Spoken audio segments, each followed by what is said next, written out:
রাস্তায় যেতে যেতে মানে এই NH-19 যেতে যেতে বাঁদিকে একটা বিশাল বড় কাশবন দেখলাম, কি লাগছে। আর কাশবনের মাথার উপরে রোদ্দুর পড়ে না পুরো চকচক করছে, চকচক, দারুণ লাগছে জায়গাটা। লিপি একটা ফটো তুলেন এখানকার। হ্যালো, গুড মর্নিং ফ্রম আমাদের বাড়ি। আজকে অনেক দিন পরেই একটা ব্লগ নিয়ে আসলাম, আর তোমাদের সকলকে ওয়েলকাম জানাচ্ছি আমার ইউটিউব চ্যানেলে, আমার ব্লগে। তো আমাদের আজকে একটা ছোট্ট একটা ট্রিপ হচ্ছে, মানে আমরা বাড়ি থেকে যাব হচ্ছে বর্ধমান 108 কালী মন্দিরে। তো আমাদের বেরোনোর কথা ছিল কিন্তু 6টায়, কিন্তু হয়ে গেছে একটা গন্ডগোল, আর এখন বাজে হচ্ছে সকাল 9:08, প্রায় 3 ঘন্টা 8 মিনিট অলরেডি আমরা লেট। আর এই লেটটা হওয়ার কারণ হচ্ছে এই যে ম্যাডামের জন্য, এর জন্য আজকে লেট হয়ে গেছে। ফোনে অ্যালার্ম বেজেছে, অ্যালার্মটা কেটে বালিশের তলায় ঢুকিয়ে দিয়েছে। তো যাই হোক, এখানে আর একদম বেশি কথা বাড়াচ্ছি না। তো আমার সাথে আমার ওয়াইফ যাচ্ছে, ওকে তো দেখালাম, লিপিকা, যে আজকে এই কাণ্ডটা ঘটিয়েছে। 6টা থেকে 9টা বাজিয়েছে, 9 আর 6 করে দিয়েছে, 6কে 9 করে দিয়েছে। তো যাই হোক, এখানে আর বেশি কথা বাড়াচ্ছি না। আমরা এখন ঝটাপট রেডি হব, মানে ও তো মোটামুটি রেডি হয়ে গেছে। আমি রাইডিং গিয়ার্সটা পরবো, প্যান্ট পরবো, হেলমেট নিয়ে বাইরে বেরিয়ে তোমার সাথে আবার কথা বলছি, মোটর ব্লগিং সেটাবে। তো চলো বাইরে বেরিয়ে কথা বলছি। ফাইনালি আমরা 800 মিটার মতো রাইড করে আমাদের মধ্যমগ্রাম ফ্লাইওভারের উপরে আমরা চলে এসেছি। তো এখন ঘড়িতে সময় হয়ে গেছে প্রায় 10:15, প্রায় 10:15 না, সরি 9:52 বাজে, মানে 8 মিনিট বাকি আর 10টা বাজতে। অনেকটা লেট হয়ে গেল আজকে, অনেকটা লেট হয়ে গেল। মানে আর এখন যা রোদ্দুর উঠে গেছে, বেশ গরম লাগছে। তো ঠিক আছে, মানে আজকে আমাদের সকালে যাওয়ার কথা ছিল, একটা কাণ্ড ঘটে যাওয়ার জন্য ব্লগের প্রথমেই তোমাদের বলে দিয়েছি কাণ্ডটা কি ঘটেছে। ঠিক আছে, মানে আজকে যাওয়ার খুব ইচ্ছা ছিল, কারণ অনেক দিনই কোনো রাইডে যাইনি, অনেক দিনই রাইডে যাচ্ছিলাম না আমরা। আজকে একটা ছোট্ট রাইড করতে চলেছি, তাই ভাবছি ওই জন্য আজকে আরও যাওয়ার কারণ, মানে ইচ্ছা ছিল অনেক দিন ধরে যে যাবো কোথাও একটা। কারণ আজকে সানডে, আজকেই ছুটি আছে, কাল থেকে আবার আমার কাজ, মানে আর এরপরে মোটামুটি আমার পুজো অবধি আপ টু আমি বিজি, মানে আমার আর বেরোনো যাবে না, মোটামুটি যা বেরোতে হবে পুজোর পর।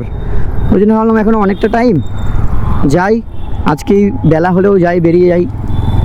আর বেশ এই কদিন আকাশটা মেঘলা ওয়েদার ছিল, আজ ভাবলাম আজকেও হয়তো তাই হবে, কিন্তু দেখছি আজকেই বিভৎস রোদ্দুর, পুরো গা জ্বলে যাচ্ছে আর কি। তো ঠিক আছে, চলো যাই। আমরা এখন চৌমাথা মোড়, মানে আমাদের মধ্যমগ্রাম চৌমাথা চলে এসেছি আমরা রাইড করে। 2.3 কিলোমিটার মতো রাইড করেছি। সিগন্যাল হয়ে গেছে, যাক ভালোই হয়েছে, জাস্ট এসে দাঁড়ালাম আর সিগন্যালটা হয়ে গেল। বাঁদিকে চলে যাচ্ছে হচ্ছে তোমার বারাসাত, আর ডান দিকে চলে যাচ্ছে এয়ারপোর্ট। আমরা ডান দিকেই যাব, মানে আমরা যশোর রোডে উঠবো আর কি, ডান দিকে।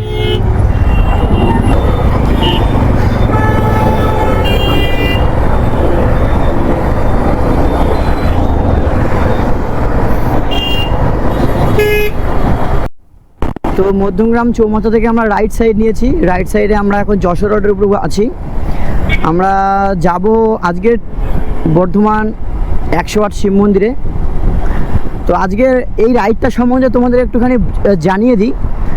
আমরা এখন যাব হচ্ছে বেলঘরিয়া এক্সপ্রেসওয়ে ধরবো, এই এক্সপ্রেসওয়ে ধরে আমরা ডানকুনি পৌঁছাবো। ডানকুনি থেকে আমরা গুড়াপ, জৌগ্রাম, মাসাগ্রাম হয়ে আমরা শক্তিগড় হয়ে আমরা পৌঁছাবো হচ্ছে বর্ধমান। আর বর্ধমান থেকেই কিন্তু আমাদের 108 শিব মন্দির যেতে হবে। তো বাড়ি থেকে আমার বাড়ি থেকে ডিস্টেন্স দেখাচ্ছিলো তোমার হচ্ছে 112 কিলোমিটার পর্যন্ত, যা গুগল ম্যাপ সময় বলছিল 2 ঘন্টা 40 মিনিট মতো অ্যাপ্রক্স টাইম লাগবে। তো দেখি কতক্ষণ আমরা পৌঁছতে পারি। তোমরাও সাথে থাকো, আমাদের ব্লগটা কন্টিনিউ করতে থাকো, একটু স্কিপ করো না। রাইডটা কিন্তু আজকে ভালোই হতে চলেছে। রাইডটা ছোট যদিও বা, কিন্তু বেশ সুন্দর একটা ব্লগ হতে চলেছে।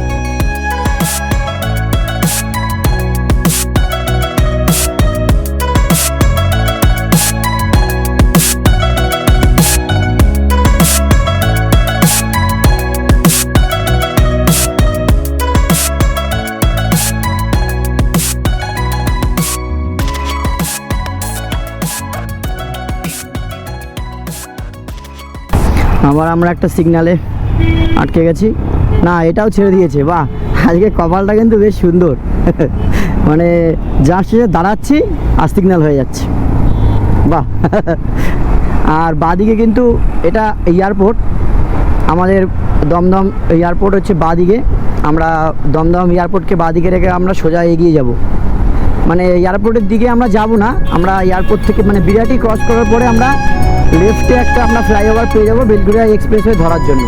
আমরা সেই ব্রিজে উঠে যাব। এই যে সেই ফ্লাইওভারটা, মানে বাঁদিকে চলে যাচ্ছে হচ্ছে আমাদের বেলঘরিয়া এক্সপ্রেসওয়ে, আর সোজা চলে যাচ্ছে এয়ারপোর্ট। আমরা নিয়ে নেবো হচ্ছে বাঁদিকে। এখান থেকে আমরা নিয়ে নিলাম হচ্ছে বাঁদিকে। তো আমরা কিন্তু এখন বালি ব্রিজ ক্রস করব, মানে দক্ষিণেশ্বর বালি ব্রিজ। দক্ষিণেশ্বর বালি ব্রিজ ক্রস করার পরে আমরা ডানকুনি পৌঁছাবো। ডানকুনি থেকে আমাদের কিন্তু NH2-তে চলে যেতে হবে। মানে আমরা নেব হচ্ছে দুর্গাপুর এক্সপ্রেসওয়ে, মানে দুর্গাপুর এক্সপ্রেসওয়ে ধরেই আমরা কিন্তু বর্ধমান যাবো আজকে। আর আমাদের বাঁদিকে কিন্তু সেই ধাপার মাঠ, মানে এখানে সব নোংরা টোংরা ডাম্প করে, একদম উঁচু পাহাড়ের মতো লাগছে। কেমন সেন্ট লিপিকা, কেমন গন্ধ পাচ্ছিস? কেমন গন্ধ লাগছে? একটা পাহাড়, পাহাড় দেখ, পাহাড়ের দর্শন করিয়ে দিলাম তোমাকে, পাহাড়ের দর্শন করে দিলাম তোমাকে। বিশাল বড় একটা কোনো, এখানে এগুলো মনে হয় কোনো একটা মেশিন হবে, মানে এর মধ্যে থেকে হয়তো বাছাই টাছাই করে কিছু একটা প্রজেক্ট তৈরি হয়েছে হয়তো এটা। তো যাই হোক, অনেক দিন বাদে কিন্তু এরকম হাইওয়েতে রাইড করে বেশ ভালো লাগছে, বেশ এনজয় করছি। খালি একটু গরম লাগছে এই আর কি। মানে এত রোদ্দুর, মানে এতদিন ধরে বৃষ্টি হলো এত, তাও দেখো গরম কিন্তু কমছে না, মানে গা পুরো জ্বলে যাচ্ছে আর কি। যেই গাড়িটা একটু স্লো করছি অমনি গা জ্বলে যাচ্ছে। মানে হাওয়া চলছে, গাড়ি চালাচ্ছি, হাওয়া লাগছে, ঠিক আছে, না হলে গা একদম পুরো জ্বলে যাচ্ছে। আমরা 16 কিলোমিটার মতো রাইড করে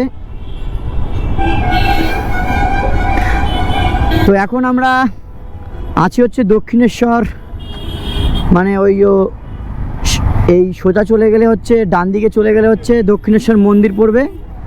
আমরা নিয়ে নেবো হচ্ছে বাঁ দিকে। এখানে একটু জ্যাম হয়ে গেছে, এই টাইমটা এখানে একটু জ্যামই হয়।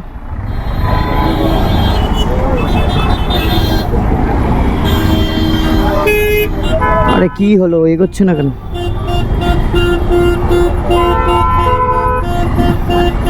ও আচ্ছা, ওই সামনের বাসটার জন্য। ওটা দেখা যাচ্ছে দক্ষিণেশ্বরের স্কাই ওয়াক।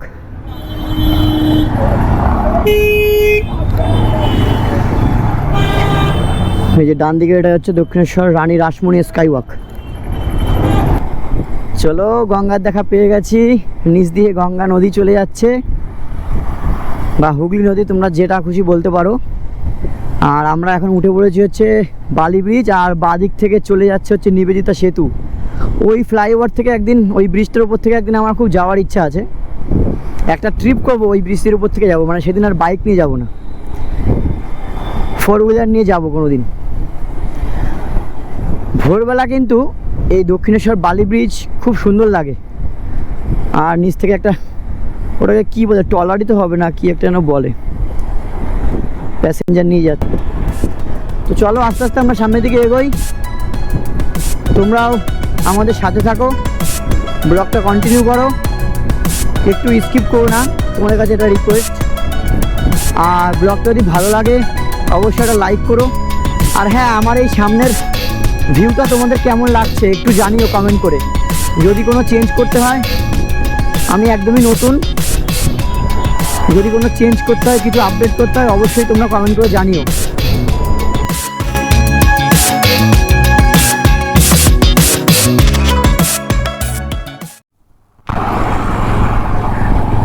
একটা করে ফেলেছি একটা ভুল, মানে ভুল বলতে লিপির সাথে কথা বলতে বলতে ওই যেখান থেকে আর কি ওই NH2টা ডিভাইড হয়ে যাচ্ছে না, মানে যেখান থেকে আর কি ওই খড়গপুর আর দিল্লিটা ডিভাইডেড হয়ে যাচ্ছে, মানে মুম্বাই চেন্নাই একদিকে চলে যাচ্ছে আর দিল্লি একদিকে চলে যাচ্ছে। ওই ডিভাইডারটায় আমি কথা বলতে বলতে আমাকে নিতে হতো হচ্ছে ডান দিকে, মানে দিল্লির দিকে নিতে হতো, আমি নিয়েছি বাঁ দিকে, মানে ওই খড়গপুরের দিকে, মানে 16 ধরে ফেলেছিলাম এনএইচ। তারপরে আবার ওপাশ থেকে ঘুরে ওই নিচের থেকে ফ্লাইওভারের নিচ থেকে ঘুরে আবার দিল্লি রোডের দিকে এগিয়ে এখন আছি হচ্ছে আমরা ওই জায়গাটার নাম ঠিক আমি বলতে পারবো না, কিন্তু এখান থেকে NH 19 দেখাচ্ছে, মানে ন্যাশনাল হাইওয়ে 19 দেখাচ্ছে 400 মিটার। তো আমার কিন্তু এখন বেশ জোর খিদে পেয়ে গেছে, মানে আমার একা না, লিপিরও কিন্তু খিদে পেয়ে গেছে। সকালবেলা আমরা জাস্ট একটু চা খেয়েছিলাম, চা আর বিস্কিট টিস্কিট খেয়ে বাড়ি থেকে বেরিয়েছিলাম, আর এখন ঘড়িতে প্রায় 10টা সাড়ে 10টা বাজতে যায়। বেশ জোর খিদে পেয়ে গেছে। তো আগে সামনে কোথাও কোনো খাবারের রেস্টুরেন্ট বা কোনো খাবারের দোকান যদি পাই, আগে একটু দাঁড়াবো, কিছু খাওয়া দাওয়া করবো, দেন তারপরে বেরোবো, মানে তারপরে রাইড আবার স্টার্ট করবো, রাইড কন্টিনিউ করবো। তো চলো সেখানে গিয়ে তোমার সাথে আবার কথা বলছি। তো আমরা কিন্তু এখন ব্রেকফাস্ট করার জন্য, মানে ব্রেকফাস্ট না, এখন প্রায় 11:30 বাজতে যাচ্ছে। আমরা এখন ওই হোটেল নিউ হিন্দুস্তান হোটেল বলে একটি রেস্টুরেন্টে আমরা ঢুকে গেছি।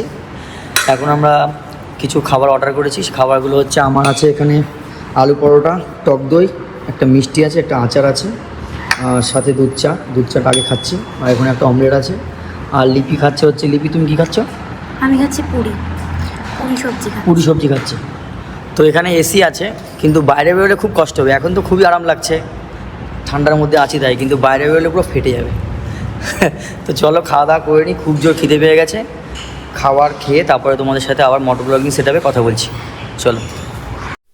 তো আমরা হোটেল নিউ হিন্দুস্তান থেকে খাওয়া দাওয়া করলাম। এটা হচ্ছে ঘনশ্যামপুর মোড়, দুর্গাপুর রোড, হুগলি। তো সিঙ্গুরে, মানে এটা সিঙ্গুর না, সিঙ্গুরটা সামনে, এটা হচ্ছে ঘনশ্যামপুর মোড় বলে এটাকে বললো। দাদাদের ব্যবহার খুবই ভালো ছিল আর খাবারগুলো খুবই ভালো ছিল। এখানে আমাদের গাড়ি পার্ক করা ছিল, কারণ একটু ছাওয়া দেখে পার্ক করেছিলাম, কারণ বিশাল রোদ্দুর, ওই জন্য একটু ছাওয়া দেখে গাড়ি পার্ক করে দিয়েছি। আর তোমরা যদি কেউ এই রাস্তা ধরে কোথাও যাও, তাহলে কিন্তু দাদা এখানে আসতে পারো। Hotel new Hindustan family hotel restaurant and dhaba, এখানে ফোন নাম্বার দেওয়া আছে, তোমরা চাইলেই কিন্তু এখানে খাওয়া দাওয়া করতে পারো। খাবারগুলো কিন্তু বেশ সুন্দর, তাদের ব্যবহারও দারুণ, আমার পার্সোনালি খুব ভালো লেগেছে।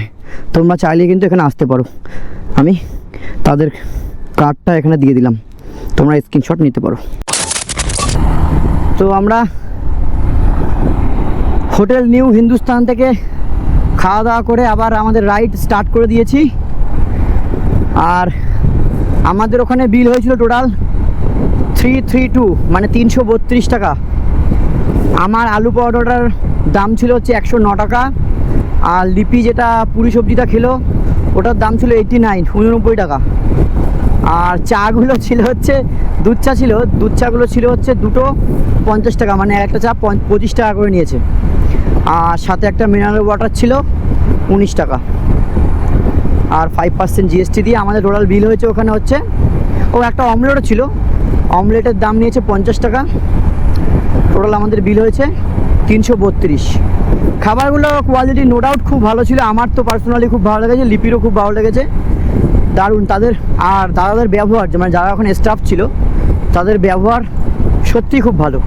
তোমরা চাইলেই কিন্তু এই রাস্তায় যারা আসছো বা যারা রাইডে যাচ্ছ, এখানে কিন্তু সকালের ব্রেকফাস্ট বা লাঞ্চ আর রাত্রে ডিনার সব কিছুই করতে পারো, খুব ভালো খাওয়া দাওয়াটা। আর আমাদের এখনও 73 কিলোমিটার মতো রাইড করতে হবে, আর সময় লাগবে 1 ঘন্টা 13 মিনিট মতো, গুগল ম্যাপ যা বলছে। আমাদের দুর্গাপুর এক্সপ্রেস ওয়েতে আমরা এখন রাইড করছি। বেশ গরম লাগছে, বেশ গরম, আসলে রাস্তা থেকে না হিট উঠছে, গা পুরো পুড়ে যাচ্ছে। মানে রাইড যখন করছি তখন অতটা অসুবিধা হচ্ছে না, একটু স্লো করে দিলেই পুরো ঝলকানিটা না মুখে এসে লাগছে, গায়ে এসে লাগছে। চলো আস্তে আস্তে সামনের দিকে এগোই, আর তোমরা আমাদের রাইডটাকে এনজয় করো।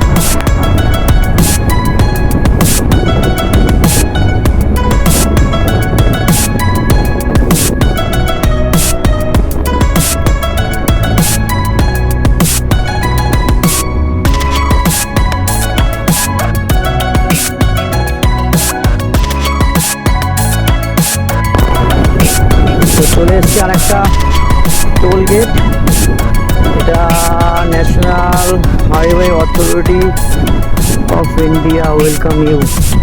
এটা কি টোল গেট, কি টোল গেট আমি এটা বুঝতে পারছি না ঠিক। তো কেউ যদি জানো অবশ্যই একটু কমেন্ট করে জানিও। শক্তিগড় এখান থেকে দেখাচ্ছে হচ্ছে 8 কিলোমিটার। জানি না এটা কি টোল গেট পেরোলাম আমরা। এখান থেকে শক্তিগড় দেখাচ্ছে হচ্ছে 8 কিলোমিটার মতো। তো বাড়ি থেকে 105 কিলোমিটার মতো রাইড করে আমরা পৌঁছে গেছি হচ্ছে ল্যাংচা হাটে, মানে শক্তিগড়, ল্যাংচা শহর বলতে পারো। তো আমরা যেখানে যাচ্ছিলাম মানে 108 শিব মন্দিরে, সেটার গেট 12টায় ক্লোজ হয়ে যায়, ওই জন্য এত আস্তে আস্তে যাচ্ছে। আর বাইরে আর রাস্তা দেখো, এইদিকে সোজা চলে যাচ্ছে রোড, মানে আমরা যাবো এইদিকে, আমরা এইদিকেই যাচ্ছিলাম। আমরা নিচ থেকে ব্রিজের নিচ থেকে ঘুরে এসে আবার এখানে দাঁড়ালাম, ল্যাংচা হাটে দাঁড়ালাম। একটু ঠান্ডা জল খাবো, কোল্ড ড্রিঙ্কস খাবো, একটু রেস্ট নিই, তারপরে আবার বেরোবো। আসলে ওই মন্দিরের গেট খুলবে 4টের সময়, তো অত তাড়াতাড়ি গিয়ে কোনো লাভ নেই, ওর জন্য আস্তে আস্তে যাচ্ছি, কোনো চাপ নেই, আস্তে আস্তে যাব। আর আমাদের লিপিকা কি করছে, চলো ভিতরে গিয়ে দেখি কি অর্ডার দিল, তার কি হাল। কি হাল আপনার? প্রচণ্ড গরম, বিশাল বিশাল প্রচণ্ড গরম। আর এই শক্তিগড় ল্যাংচা শহরটাকে ওপর থেকে একবার দেখে নাও।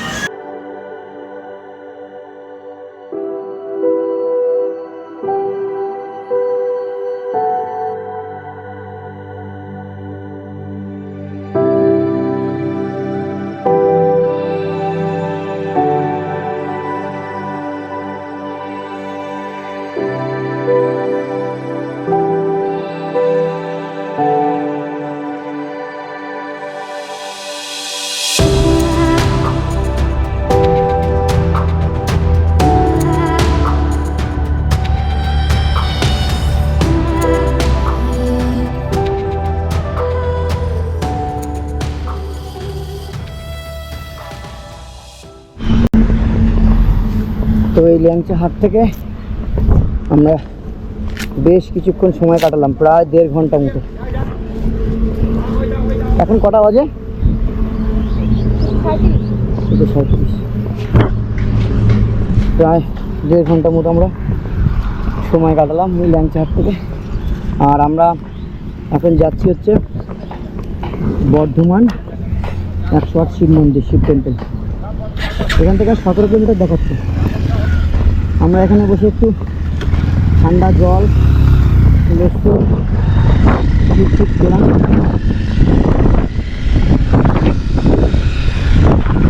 বাইক ভেতরে ইয়ে করতে দেয়, পার্ক করতে দেয়।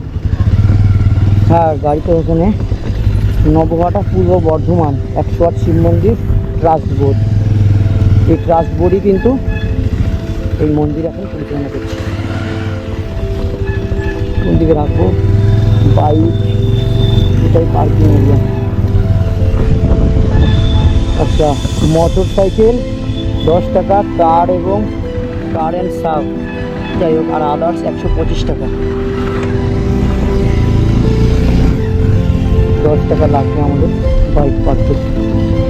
বাইকটা কোথায় পার্ক করবো? এখানে। চলো, ফাইনালি আমরা কিন্তু পৌঁছে গেছি।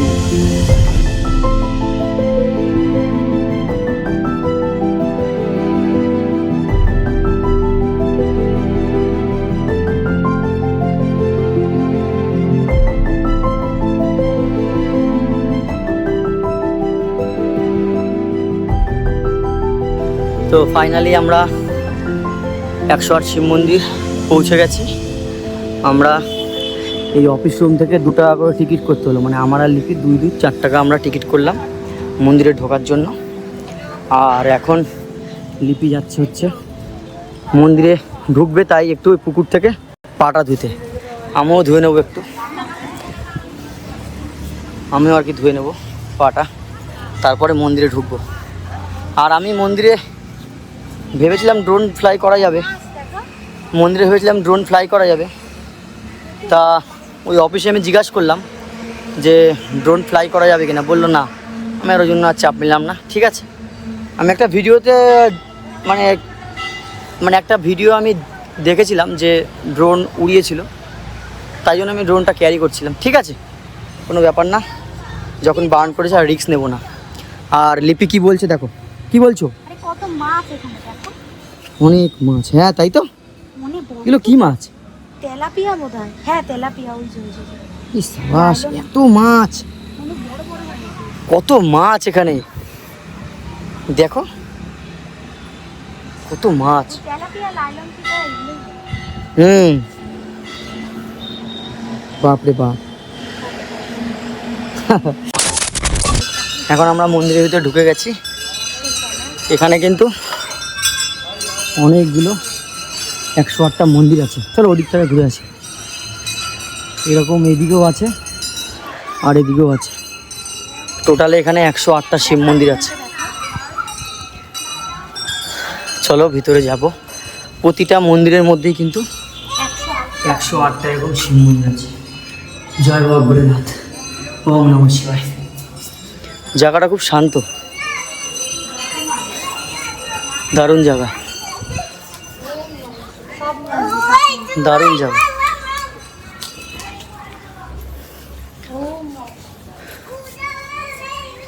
ও আচ্ছা, প্রতিটা শিবের নাম আলাদা আলাদা। এখানে যেমন সোমনাথ লেখা আছে, এখানে লেখা আছে মহাবিষ্ণু, স্থাপিত 1788 সাল, বর্ধমান 108 শিব মন্দির। সুর ওড়ি, আচ্ছা এই মন্দিরটা কিন্তু স্থাপিত হয়েছে 1788 সালে। আর এখানে একটা পুকুর আছে সুন্দর, ওদিকেও মন্দির আছে। আচ্ছা আচ্ছা, মানে এই পাশে মানে সব মিলিয়ে টোটাল আর কি অনেকগুলো 108টা শিব মন্দির আছে। আগে আমরা এদিকটা ভিজিট করে নিই, মানে এদিকটা আমরা দেখে নিই, তারপরে আমরা ওদিকটা যাব। এটা হচ্ছে একটা পুকুর আছে এখানে, সুন্দর একটা পুকুর, ভালো লাগছে বেশ। এত কষ্টের ফল, বাবার কাছে আসা, এত কষ্ট করে এসেছি বাবার কাছে তো মাথা রাখাবো বলে। কপিরাজনাথ, এটা হচ্ছে কপিরাজনাথ, মানে প্রতিটা প্রাণবল্লভ, নাগেশ্বর, মানে প্রতিটা মন্দিরের বা প্রতিটা শিব মূর্তির হয়তো বা শিবলিঙ্গের আলাদা আলাদা নাম আছে। এসে বেশ একটা শান্ত ফিল অনুভব করছি ভগবানের দরজায় এসে, মানে ভগবানের কাছে এসে, মহাদেবের কাছে এসে দারুণ লাগছে। তো তোমরা যদি এই 108 শিব টেম্পলে আসতে চাও, মানে বাইক নিয়ে হোক বা বাইক কারে হোক আসতে চাও, তাহলে আমার এই ভিডিওটা অবশ্যই ফলো করো। আর তোমরা অবশ্যই এসো এখানে, আমি রিকোয়েস্ট করবো তোমাদের, তোমরা একবার হলেও এখানে এসে ভিজিট করো, সত্যি ভালো লাগবে তোমাদের। আমার আর লিপির খুব সুন্দর লাগছে। লিপি কেমন লাগছে? সুন্দর লাগছে, খুব ভালো একটা জায়গা, খুব শান্ত পরিবেশ।